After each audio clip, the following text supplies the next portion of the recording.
అందరికీ నమస్కారం. ఈ వీడియోలో అంతరిక్ష రంగంలో భారత్ సాధించినటువంటి ప్రగతి, భారత అంతరిక్ష పరిశోధనా సంస్థ ఇస్రో విజయాలు, భారత్ ఎదుర్కొంటున్న సవాళ్లు, అంతరిక్షంలో కాలం చెల్లిన ఉపగ్రహాలు వ్యర్థాల తొలగింపు గురించి తెలుసుకుందాం. భారతదేశపు ఉపగ్రహ ప్రయోగ చరిత్ర చాలా గొప్పది. 1969 సంవత్సరంలో Indian space research organisation ISRO స్థాపించబడినది.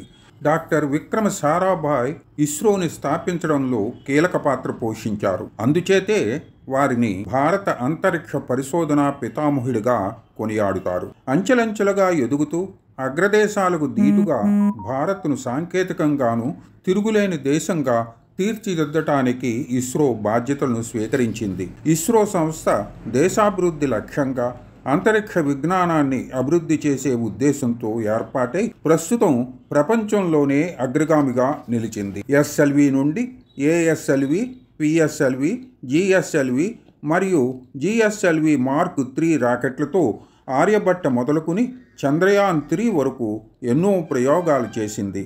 ఉపగ్రహాలు, స్టూడెంట్ ఉపగ్రహాలు, విదేశీ ఉపగ్రహాలను శ్రీహరికోటలోని సతీష్ ధావన్ అంతరిక్ష కేంద్రం నుంచి విజయవంతంగా ప్రయోగించింది. ఇస్రో సాధించిన ప్రగతికి అమెరికాకు చెందిన నాసా వారు కూడా ఆశ్చర్యచకితులవుతున్నారు. ఇటీవల చంద్రయాన్ 3, ఆదిత్య L1 ప్రయోగాలను కూడా భారత అంతరిక్ష పరిశోధన సంస్థ విజయవంతంగా నిర్వహించింది. అంతరిక్షమంటే భూవాతావరణ కక్షకు అవతల ఉన్న హద్దులు లేని అనంతమైన భాగాన్నే అంతరిక్షం అంటారు. 2024 నూతన సంవత్సర ప్రారంభం రోజునే పిఎస్ఎల్వి C58 రాకెట్ ద్వారా ఎక్స్పోసాట్ను విజయవంతంగా నింగిలోకి పంపింది. 2025 సంవత్సరం ప్రారంభంలోనే ఇస్రో వారు ఆస్ట్రోస్టాట్ 2 పేరుతో స్పేస్ టెలిస్కోప్ని దిగ్విజయంగా ప్రయోగించడం కూడా జరిగింది. ఖగోళంలో ఎక్స్రే తరంగాల జన్మస్థానాన్ని గుర్తించే లక్ష్యంతో ఎక్స్పోసాట్ను ప్రయోగించింది. ఈ రాకెట్తో పాటే ఫ్యూయల్ సెల్ను సైతము గగనతలాల్లోకి పంపి ఇస్రో పరీక్షలు జరిపింది. రోదసీలో భారతదేశానికి సుస్థిర ఇంధన వనరుగా ఇది ఉపయోగపడుతుందని తెలియజేశారు. ఇస్రో పొందిన నూతన విజయాలతో సరికొత్త వ్యాపార అవకాశాలకు ఎంతో అవకాశం ఉంది. ఇస్రో చాలా తక్కువ బడ్జెట్లో అత్యంత ఖరీదైన అంతరిక్ష ప్రయోగాలను నిర్వహించగలుగుతున్నది. విదేశాలపై ఆధారపడకుండా ఈ రోజున ఇస్రో ఉన్నత స్థానానికి చేరగలిగింది. చంద్రుడు, సూర్యుడిపై ఏం జరుగుతుందో తెలుసుకునే ప్రయోగాలు చేసే స్థాయికి మన ఇస్రో ఉన్నది. 2035 సంవత్సరం నాటికి అంతరిక్ష కేంద్రాన్ని ఏర్పాటు చేయాలనే సంకల్పంతో ముందుకు సాగుతున్నది.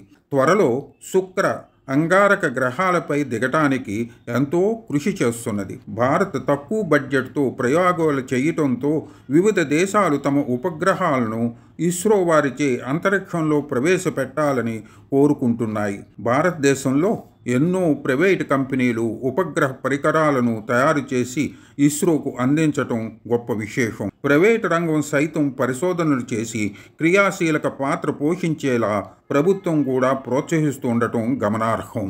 వివిధ దేశాలు ప్రయోగించిన ఉపగ్రహాలు అంతరిక్షంలో ఇప్పటికే పెద్ద ఎత్తున ఉన్నాయి. ఈ దశాబ్దంలో భారత్తో పాటు వివిధ దేశాలు కొన్ని వందల ఉపగ్రహాలను ప్రయోగించే అవకాశం ఉన్నది. ముఖ్యంగా అంతరిక్షంలో కాలం చెల్లిన ఉపగ్రహాలు ఎన్నో ఉన్నాయి. భూమిపై ఎలక్ట్రానిక్ వ్యర్థాలు ఏ రకంగా పెరుగుతున్నాయో, ఎంతగా ఇబ్బందిని కలిగిస్తున్నాయో అందరికీ విదితమే. అదే రకంగా అంతరిక్షంలో కాలం చెల్లిన ఉపగ్రహాలతో నిండిపోతున్నది. అంతరిక్షంలో ఖాళీ స్థలం కోసం వివిధ దేశాల మధ్య ఘర్షణలు తలెత్తే అవకాశం ఉన్నది కూడా. ఒక దేశ ఉపగ్రహాలపై మరొక దేశం దాడి చేసే సందర్భాలు సైతం చోటు చేసుకోవచ్చు. ముందుగా కాలం చెల్లిన ఉపగ్రహాలను తొలగించాల్సిన అవసరం ఎంతైనా ఉన్నది. వాటిని తొలగించటానికి అన్ని దేశాలు తగిన చర్యలు చేపట్టాల్సిందే. ఇది ఒక పెద్ద వ్యాపారంగా రూపుదిద్దుకోవచ్చు కూడా. ఈ సమస్య నుండి బయటపడాలంటే అన్ని దేశాలు తగిన చర్యలు వెంటనే చేపట్టాల్సిన అవసరం ఎంతైనా ఉన్నది.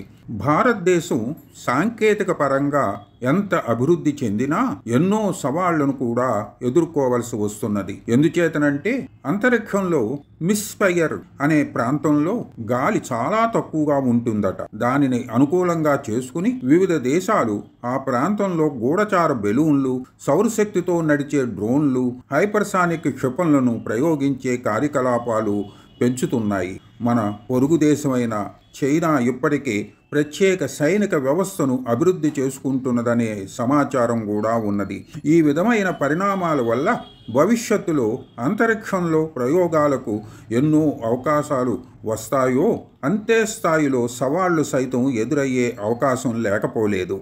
ఇంతవరకు యుద్ధాలను ఎదుర్కోవటానికి సైనిక దళం, నౌకాదళం మరియు వాయుసేనా దళం ఉండటం అందరికీ విదితమే. ఇకపై అంతరిక్ష సేనలు కూడా ఉండాల్సిన అవసరం ఎంతైనా ఉందని ప్రస్తుత పరిస్థితులు ధృవీకరిస్తున్నాయి. యుద్ధాలు అంతరిక్షం నుండే ఉంటాయని తెలుస్తున్నది.